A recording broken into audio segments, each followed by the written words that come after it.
Peristiwa pembunuhan menggegerkan warga Jerang Hilir, Kota Cilegon, Selasa, tanggal 19 Mei tahun 2020, pagi.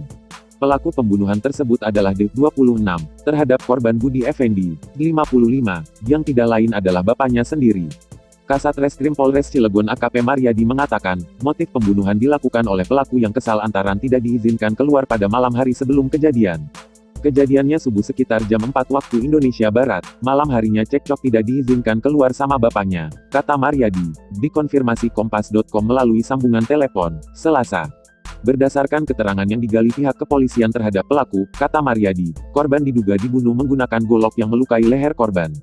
Sebelumnya korban juga dipukul menggunakan palu di bagian kepala. Korban lantas meninggal seketika di tempat. Pelaku ada sedikit gangguan kejiwaan, tinggal berdua sama bapaknya, kata Maryadi. Saat ini pelaku sudah diamankan dan tengah diperiksa di Polres Cilegon. Polisi juga menyita sejumlah barang bukti di antaranya palu dan sebilah golok.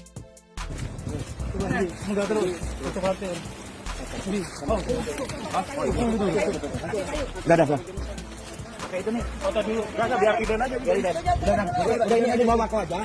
Ini bawa ke Mako. Lihat, saya di sini. Iden suruh ke sini. Udah gitu aja. Aja ke sini ya. Ya. Nah, idenya di sini. Di fotoin biar bisa.